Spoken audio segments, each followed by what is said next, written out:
어느 날 돼지 10마리가 소풍을 갑니다. 코로나가 끝나고 아마 오랜만에 간 것 같아요. 그래서 7개 룰랄라 10명의 돼지가 소풍을 가다가 개천을 건너게 됐습니다. 근데 그 개천을 건너자마자 갑자기 10마리 돼지가 조금 걱정이 됐어요. 야, 우리 다 건넜니? 그래도 쉬어보기 시작합니다. 한 마리 돼지가 하나, 둘, 셋 쉬다 보니까 그치 9 이렇게 된 거예요. 가만있어, 한 마리 어디 갔지? 그때 옆에 있는 돼지가 내가 쉬어볼게. 하나, 한 마리, 두 마리, 세 마리 쉬어보니까 그치 9마리인 거예요. 야, 큰일 났다 이거. 한 마리 없어졌잖아. 그래서 종이를 소풍 갔다가 개천 건넌 그 자리에서 잊어버린 돼지 한 마리 찾다가 다 지쳐버린 거예요. 근데 거기를 개 한 마리가 지나갑니다. 왜들 이러고 있어? 이만저만해서 우리 한 마리가 없어졌어. 그래? 근데 내가 보니까 다 있는 것 같은데 내가 한번 쉬어볼게. 한 마리, 두 마리, 세 마리, 네 마리, 마지막 10마리. 다 아는 이야기예요. 자, 이 이야기의 교훈은 뭐냐면 뭘까요? 예, 잘 쉬어야 된다. 산소 수확 잘해야 된다. 이 얘기가 아니고 다른 사람은 잘 보이는데 지금도 다른 사람의 약점이나 부족한 건 잘 보이는데 누가 안 보여요? 내가 안 보이는 거예요. 예수님 오늘 본문에서 다른 사람을 비판하지 말라. 왜 비판하지 말라고 하시는지 오늘 두 가지로 본문의 말씀을 요약합니다. 첫 번째는 뭐냐면 자, 화면 보면서 같이 시작. 비판하면 비판받기 때문입니다. 1절에 보니까 비판을 받지 아니하려거든 비판하지 말라라고 말씀하시고 자 2절은 다 같이 한번 읽을까요? 시작. 너희가 비판하는 그 비판으로 너희가 비판을 받을 것이요 너희가 헤아리는 그 헤아림으로 너희가 헤아림을 받을 것이니라. 아멘. 그래서 비판하지 말라는 거예요. 네가 비판하면 그 비판이 마치 부메랑처럼 그대로 너에게 다시 돌아올 것이고 네가 남을 판단하고 헤아리면 그 헤아림 그대로 네가 그 헤아림의 주인공이 될 것이다. 동창회에서 화장실 못 가는 이유를 아십니까? 네, 아는 분들은 벌써 회식 자리에 가서도요. 회식을 빠지기가 어려운 이유가 뭔지 아십니까? 자기가 없는 자리에서 자기를 흉볼까 봐. 오늘 본문의 비판이라는 단어는 헬라어에 보니까 크리노라는 단어를 쓰고요. 영어로는 저지먼트라는 단어를 써요. 자, 무슨 뜻이냐면 한번 다 같이 읽어볼게요. 시작. 심판, 판단, 심판자의 결정, 판정 이런 뜻이 있어요. 그러니까 이건 단순히 어떤 일에서 부정적인 평가를 했다, 비난했다 그런 얘기를 넘어서 뭐냐면 자기가 심판관이 되는 거예요. 자기가 재판관이 되는 거예요. 마치 하나님의 자리에서 그 사람의 옳고 그름을 판단, 정죄하는 것이 바로 뭐예요? 비판이라고 하는 거예요. 그래서 예수님은 분명히 말씀하십니다. 비판하지 마라. 왜냐하면 그 비판이 바로 너에게 돌아올 것이기 때문에. 자, 신약 성경에 보면 이 비판에 아주 예수님 만나기 전에 끝판왕이었던 한 사람이 있었어요. 그가 누구냐면 예수님 만나기 전에 사울이었었어요. 그는 예수 믿는 사람을 체포하고 그러니까 늘 체포 영장을 갖고 다니면서 핍박했던 사람이었어요. 그러니까 얼마나 잘못된 판단 속에서 사람들을 감옥에 쳐넣기도 하고 스데반이 죽을 때 그 현장에 있었던 사람이 바로 사울이었었거든요. 근데 그가 예수님 만나고 나니까 누구 만나고 나니까?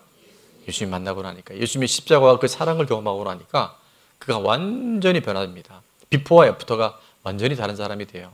그래서 로마 교회에 썼던 로마서 2장 1절에 바울은 아주 엄격하게 이런 얘기를 합니다. 그러므로 남을 판단하는 사람아 이게 바로 크리노라고 똑같은 단어를 씁니다. 누구를 막론하고 내가 핑계하지 못할 것은 남을 판단하는 것으로 내가 너를 정죄함이니 판단하는 내가 같은 일을 행함이라. 그러니까 여러분 이 무서운 비판과 판단 정죄에 들어가면요. 내가 지금 그 자리에 심판당할 사람이라는 걸 우리는 빨리 깨닫고 돌이켜야 할 줄로 믿습니다. 2절 말씀 이런 일을 행하는 자에게 하나님의 심판이 뭐대로? 진리대로 그 원리 그대로 되는 줄 우리가 안다라고 말해요.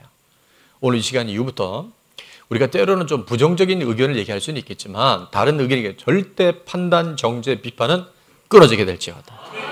언어에는 부메랑 효과라는 게 있어요. 그래서 내가 어떤 판단과 비난과 정죄 이야기를 하면요. 그게 어떻게 되냐면 얼마 안 있다가 부메랑이 뭐죠? 이 V자로 된 걸 이렇게 딱 던지면 다 던져보셨죠? 날아가는 거 보기도 하셨죠? 그게 갔다가 없어지는 게 다시 돌아와서 내 손에 올 때는 더 강한 힘이 들어올 수 있어요. 자, 그래서 절대 성경은 우리가 비판하지 마라, 판단하지 마라, 네 시각에서 정죄하지 마라. 주님 계속 말씀하시는 거예요. 하나님이 우리 인간들을 향해서 맹세한다는 말을 잘 안 하시는데 그 12명의 정탐꾼이 가데스 바냐에서 약속의 땅을 40일 동안 정탐하고 난 다음에 그들이 10명의 정탐꾼의 이야기와 2명의 정탐꾼의 이야기를 듣고 하나님이 너무나 마음이 어려우셨던 것 같아요. 그러니까 그때 아마 하나님의 이 스트레스 지수가 엄청 낮았던 것 같아요. 그래서 내가 맹세한다라고 말씀하시면서 민수기 14장 28절은 이렇게 말씀하죠. 자, 다 같이 한번 읽습니다. 시작. 그들에게 이르기를 여호와의 말씀에 내 삶을 두고 맹세하노라. 너희 말이 내 귀에 들린 대로 내가 너희에게 행하리니. 지금 우리가 한 말 그대로 주님께서 들으시고 네가 말한 그대로 그것이 이루어질 것이다. 말을 잘해야 되겠어요? 말을 잘해야 되겠어요? 잘해야 됩니다. 분별해야 됩니다. 절대 판단하지 맙시다. 비판하지 맙시다. 그건 우리가 우리 스스로 무덤을 파는 길이에요. 개인이 불행해질 때, 가정의 위기가 올 때, 공동체가 와야 될 때 잘 보면 이 말 때문에 이런 일들이 사단이 일어나요. 비판이 들어가고 판단이 들어가면요 헤어날 길이 없어요. 그럼 너나 잘하세요. 끊임없이 우리가 끝간데 없이 이렇게 갈 수 있는 거예요.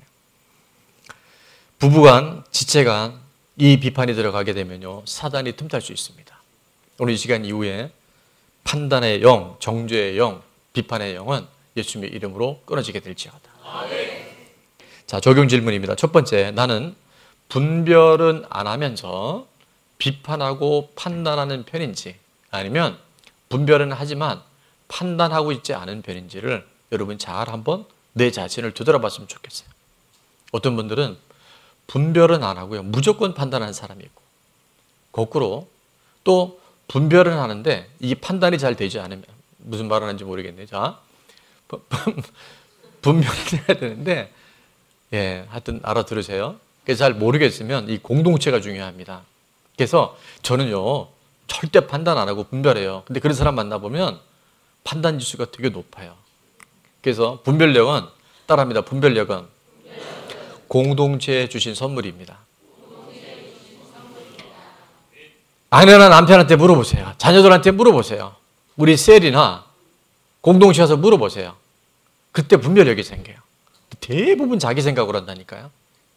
나는 언제나 실수 안 해. 나는 언제나 잘해. 그런 사람일수록 매우 위험한 거예요. 그래서 공동체 안에 있을 때 안전하는 거예요. 그러니까 여러분이 뭘 결정하기에 앞서서 꼭 공동체와 나눠보시면요 이사를 갈 건지 말 건지, 이거를 해야 될 건지 말 건지는 혼자 결정하지 마시고 판단하지 마시고 공동체와 함께 하나님의 뜻을 분별할 수 있기를 축원합니다. 자, 두 번째, 지금 내 삶에서 분별은 하되 판단하지 않아야 할 사람이나 사건은 무엇입니까? 가까이 있는 사람들에게 우리가 끊임없이 이 프레임이 딱 걸려질 수 있어요. 근데 이 프레임이 왜 안 좋은지 아시겠죠? 그것이 나를 묶는 거예요. 그것이 여지없이 나를 속박하기 때문에 여기서 풀어질 때 나도 풀려나게 될 줄 믿습니다. 자, 마지막 또 하나는 비판하지 말아야 할 이유는, 하지 말라고 하신 이유는, 자, 한번 제목을 읽어볼까요? 시작. 비판하는 사람에게 더 큰 들보가 있기 때문입니다. 자, 똑같은 얘기인 것 같지만 더 깊이 들어갑니다. 3절 말씀이에요. 어찌하여 형제의 눈 속에 있는 티는 보고 내 눈 속에 있는 들보는 깨닫지 못하느냐. 보라, 내 눈 속에 뭐가 있는데? 들보가 있는데 어찌하여 형제에게 말하기를 나로 내 눈 속에 있는 티를 빼게 하라 하겠느냐. 자, 우리 여기 오늘 예배 드리는 분 중에는 제 나이는 40대에서 70대 사이입니다. 이 들보가 뭔지 아시는 분 혹시 있으세요? 들보? 자, 예수님이 지금 비유하신 이건 뭐냐면 집을 지을 때요 우리로 말하는 이 보가 지나가는데 옛날에는 나무집을 짓잖아요. 그러면 이 천정에다가 천정 기둥을 여러분 들보라고 생각하시면 되는데 그게 전부 다 석가래로 만들어요. 큰 통나무로. 자, 근데 그 나무를 자르다 보면 톱밥이라는 거 나오죠. 톱밥은 아세요? 예, 할렐루야. 예. 톱밥이 눈에 들어간 사람에게 자기 눈에는 뭐가 있냐면 석가래 기둥이 들어가 있는 사람이요. 그거 빼라고 얘기한다는 거예요. 그러니까 이게 말이 되는 얘기가 안 되는 얘기. 안 된다는 거예요. 남의 눈에 티가 보이거든. 네 속에 톱밥이 보이거든. 내 안에 지금 석가래가 있는 거야. 그거를 깨닫는 자만이 눈에 들어간 톱밥 티를 도와줄 수 있다는 거예요. 근데 우리는 내 눈에는 여전히 들보가 있는데 너 잘못이잖아. 그건 네가 갖고 있는 지금 치명적인 약점이잖아. 계속 비판하고 판단하고 정죄한다는 거예요. 다른 사람의 허물이 보이건 내 안에 더 큰 죄가 있다는 것을 깨달아야 할 줄로 믿습니다. 요한복음 8장에 보면 현장에서 가늠하다 잡혀온 이야기가 있어요. 그 여인이 참 세상을 보면 너무나 불행한 여인일 수 있겠죠. 근데 이때 바리새인과 율법학자들은 사실은 이 여인을 판단하고 정죄하려는 게 아니라 예수님을 지금 올무에 딱 걸어놓고 한 거예요. 자, 모세의 율법에는 가늠한 여인을 뭐라고 합니까? 돌로 쳐 죽이라고 돼 있어요. 자, 예수님은 사랑하라고 말씀하세요. 원수까지도. 그러면 돌로 치라고 말하면 모세의 율법에 걸리고, 그리고 용서하라고 말하면 그치. 돌로 치라고 말하면 예수님의 사랑의 계명에 위반이 되고, 사랑하고 용서해 주라면 모세의 율법에 걸리는 거예요. 이런 걸 이제 딜레마라고 하는 거죠.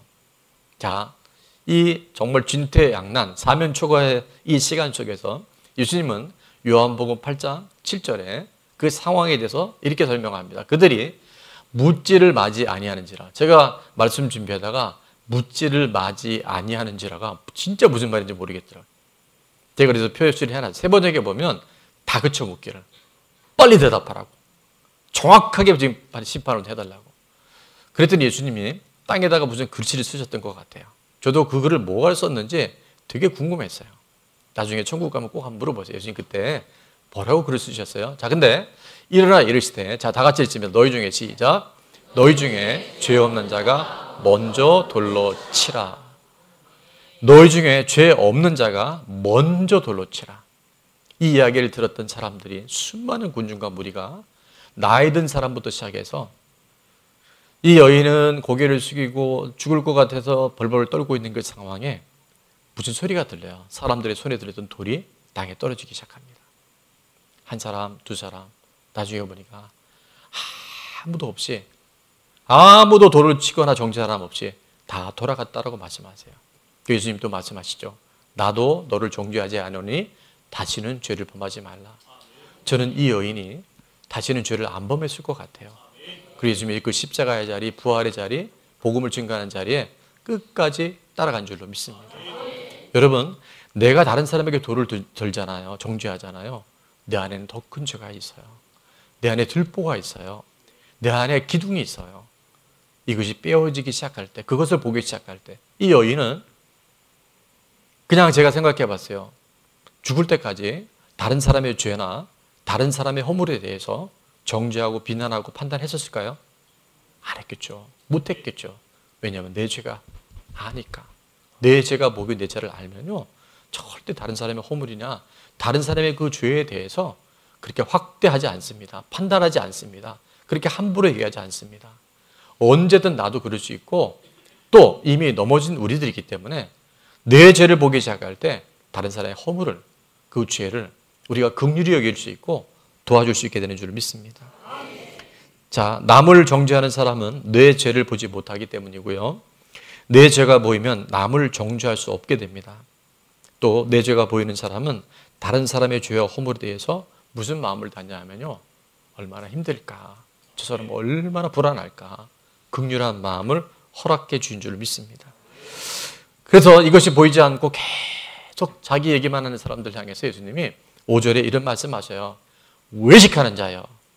어떤 분이 외식이 나쁘다는 걸 알고, 제가 저기 교회 온 다음에 1년을 넘게 한 번도 외식을 안 하더래요. 그래서 왜 외식을 안 하니까 예수님이 하지 말라 그랬잖아요.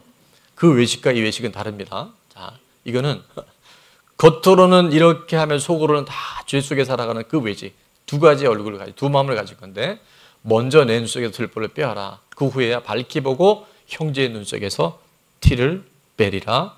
아멘. 사실 예수님이 제일 싫어하는 사람들이 이런 사람들인 거예요. 제가 굉장히 위험한 거예요. 강단에서는 이렇게 얘기하면서 내려가서는 여전히 그 자리에서 나는 아니죠 할 수 있는 게 바로 목회자일 수 있고요. 또 부모님일 수 있고요. 또 우리 선생님들일 수 있고요. 또 우리 셀 리더들일 수 있어요.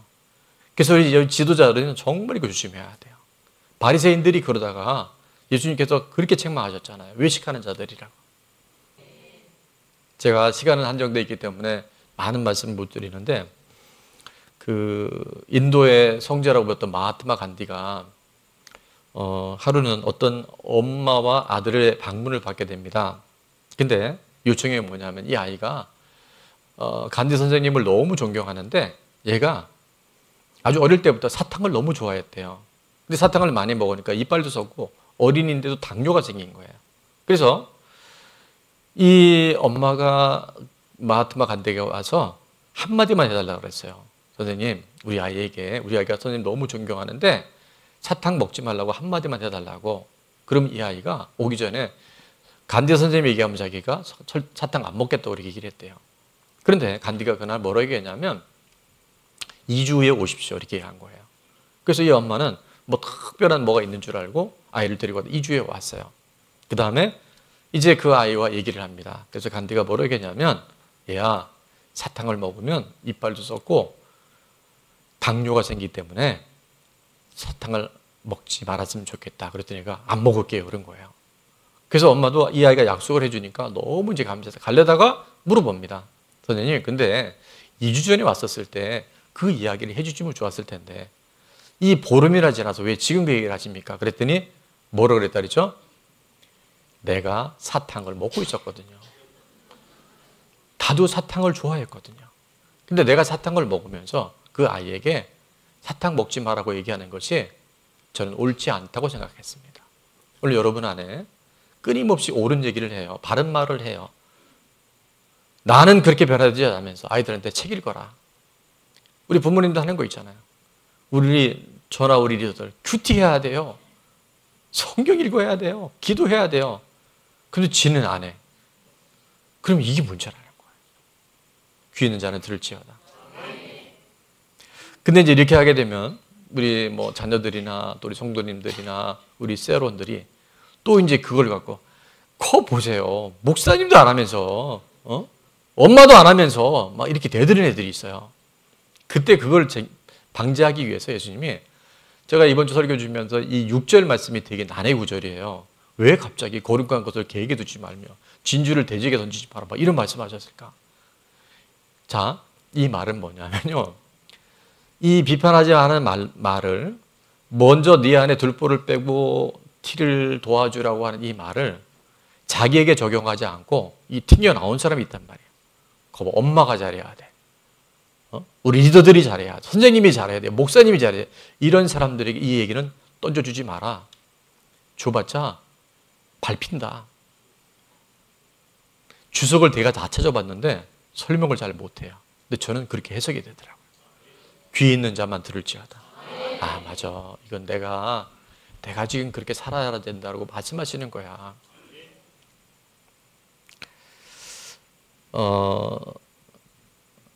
이 책은요 50개 국어로 번역이 됐고 최근까지 판매 부수를 보니까 4천만 부가 넘게 팔렸어요. 저도 진짜 이런 책 하나 써봤으면 좋겠는데 20세기에 가장 영향력 있는 경제 경영서 1위로 뽑힌 적입니다. 아마 이 책을 보신 분들 많을 거예요. 스티븐 코비의 성공하는 사람들이 7가지 습관이라는 책이 있어요. 자, 그 책의 내용 중에 보면 이런 글귀가 있습니다. 뉴욕의 지하철에서 어느 날 아침 지하철을 탄 사람들은 조용히 앉아서 신문을 읽고 있었고 또 다른 사람들은 생각에 잠겨 있거나 또는 눈을 감고 쉬고 있는 상황이었다. 이게 한 30년 전에 나온 책이기 때문에요. 아마 전철이 이랬던 것 같아요. 근데 요즘에는 다 스마트폰을 보고 있었다. 아마 그렇게 됐을 것 같아요. 자, 매우 조용하고 평화스러운 장면이었다. 그런데 다음 정거장에서 한 중년 남자와 그의 애들이 탑승한 순간 아이들은 매우 큰 소리로 떠들고 제멋대로여서 전체 분위기가 금방 바뀌었다. 아이들과 함께 탑승한 그 남자는 바로 내 옆에 앉아 있었는데 두 눈을 감고 이러한 상황에 대해 전혀 신경을 쓰지 않는 듯이 보였다. 아이들은 앞뒤로 왔다 갔다 하면서 큰 소리로 말하고 물건을 팽개치며 심지어는 어떤 사람이 읽고 있는 신문을 움켜잡기까지 하였다. 매우 소란스러운 분위기였지만 내 옆에 앉아있는 이 남자는 죽은 듯이 가만히 있었다. 도저히 화를 내지 않고는 견디기 어려운 상황이었다. 나는 이 남자가 자기 아이들이 저렇게 날뛰도록 내버려두고 자신은 무감각하게 가만히 있으면서 아무런 책임도 지지 않는 것을 이해할 수 없었다. 거의 모든 승객들이 짜증을 내고 있음을 쉽게 알 수 있었다. 나는 마침내 더 이상 참을 수 없어서 이 남자에게 이렇게 말했다. 선생님, 아이들이 저렇게 많은 손님들에게 폐를 끼치고 있습니다. 어떻게 아이들을 좀 조용히 할 수는 없겠습니까? 그때야 이 남자는 마치 상황을 처음으로 인식한 것처럼 눈을 약간 뜨면서 다음과 같이 힘없이 말하였다. 자, 같이 한번 읽어볼게요. 시작. 선생님 말이 맞군요.